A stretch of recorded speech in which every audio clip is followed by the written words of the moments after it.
ที่เขาถึงนี่อันนี้บ่จะกระดงอะไรจะว่านะเดี๋ยวสบายดีสบายดีสบายดีโอ้น้องๆเนาะกาส่วนนี้ก็จะเป็นพักของเฮียนเนาะทุกคนพักของเฮียนแล้วก็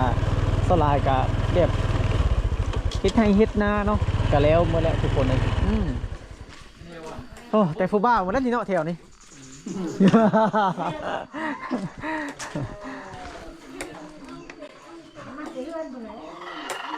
นั่นแหละผู้สาวเลยเนาะผู้สาวไปเลย ไปเลยบ่ไปเลยทำผสมแล้วศพหมู่บ้านแล้วก็เนมเห็นผู้สาวแล้วผ่านนี่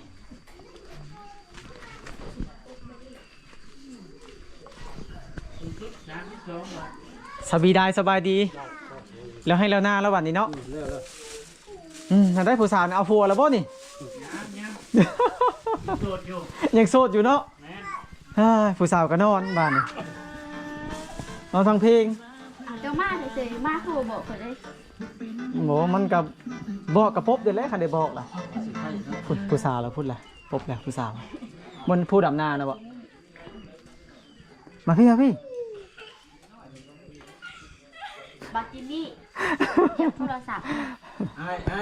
เรียบร้อยเนาะดำให้ดำนาแล้วแต่เจ้ามาดำทอดเลยว้าวค่อยดำสมองเลยนึงดำนาเฮ็ดที่สังอะนะแม่เฮ็ดอ้าว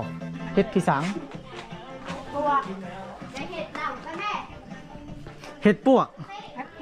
โอ้เขาให้ปวกอะไรอย่างเฮ็ดปวกขับเบียนพวกเขาเบียดเนาะเอาแถวนี้บอกแม่เอาไก่เยอะปะเอาคนได้แถวดำหน้าคนได้แถวนอกแถวหน้าเพื่อนเนาะ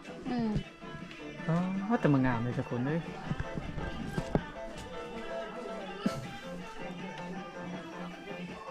งามเท่านั้นแม่เนาะงามเหรอ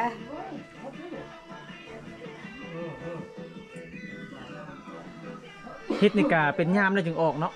บ่ตั้งเฮ็ดปวกนะแม่เนาะคือจะให้ปวกอย่างนั้นนะอันนี้ไปสังอันนี้แม่เฮ็ดอะไรนะเฮ็ดหน้ามองโอ้เฮ็ดหน้ามองบ่เฮ็ดหน้ามองกระจุ่มมันก็มีการบ่แม่นี่มีแหละมันหล่นแล้วโอ้แม่เฮ็ดหล่นแล้วสลายเฮ็ดยังกินนี่แม่เฮ็ดแบบใดกินเฮ็ดมกเฮ็ดทอดกินแหละโอ้เห็ดมกเห็ดทอดเนาะโซลายเนาะเห็ดมกเห็ดออดแถวน้ำน้อยเอาเขาเปลี่ยนซะอีกแล้วแต่เบิ่งเนาะเอาเขาเปลี่ยนแถวน้ำน้อยแถวน้ำร้ายหมกเป็นโดยโอ้มกชาวจอง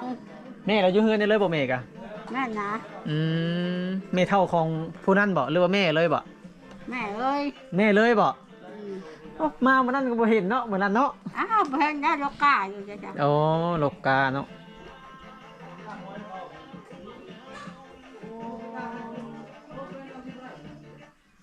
จะไปนาเสาเนี่ยบ่แม่ไม่นะไปนาเช้านี่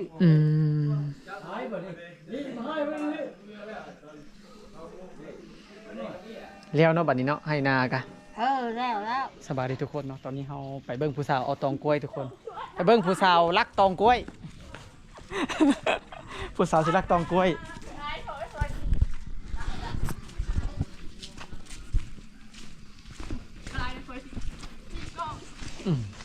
เอาไก่บ่อ๋อ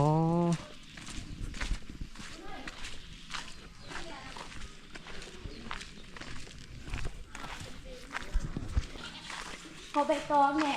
จักอันด้วยเขามาหลังสุดท้ายได้สุดระบาดนี้ทุกคนเลยผู้สาวสบายดีผู้สาวโอ้ยปบเลยผู้สาวป้าทุกคนเลยตองกล้วยเขาว่างามไม่ลีตองกล้วยงามสุดยอดว่างามเลยอยู่เค็มน้ำอันนี้น้ำกระทั่งบ่ละน้ำยังเขาห้องน้ำยม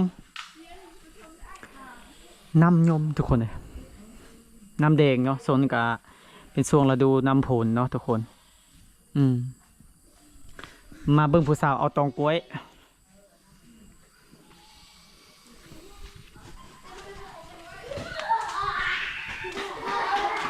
ยืดตัดอะไรสิเจ้าบ่ถึงบ่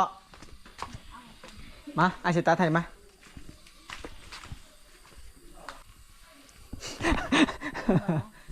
เอาตามใช่ไหมนะสิเจ้า มันบ่มีไม้สินี่เอาเกี่ยวมาสิได้อยู่ บ่ถึงแล้วนี่เนาะ นี่ไม่สิเจ้านะ เอาจับมาสั่งจับ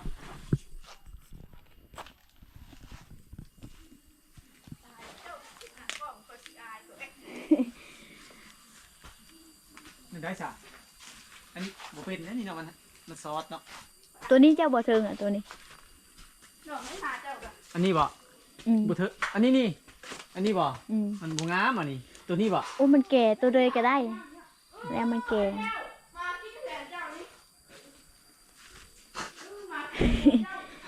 หาเกี่ยวนี่ทามแล้วบ่มีให้เกี่ยวไอ้แก้ว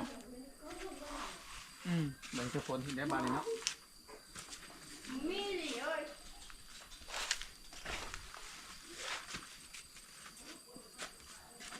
ที่เพิ่งถึงนี่อันนี้บ่ เจ้าก็ดงเลยเจ้าก็ เดี๋ยวอันนึงพอแล้วป่ะนี่ เอาอีกอันนึง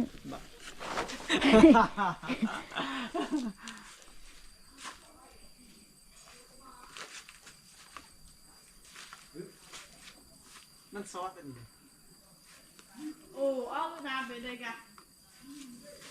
เจ้าเราเลือกเนาะเจ้าเนาะ ว้าวคอยสิเจ้าเอาเทิงสิใจสิหาเนาะเลย โอ้ พ่อน่ะเนาะสองก้านกันเนาะนี่เนาะ พ่อมาใส่สงการ เห็ดดำโคมบ่ได้เห็ดลาย เห็ดดำโคมเห็ดอีกสองคู่เนาะ อ่ะ คู่หนึงกับคู่หนึงแหละคู่เจ้าคู่ที่สองเพนเจ้า พอบ่มีแฟนสิ พาผู้สาวเอาตองตัดตองให้ผู้สาวทุกคนเลยผู้สาวคนนี้แหละเรามีแพนแล้วเอาไปจะเข้ากอง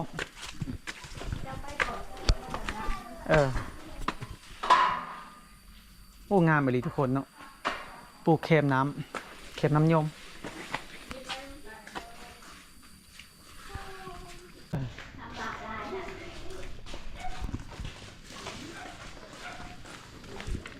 เฮามาจนหอดหลังสุดท้ายสุดทุกคนเลย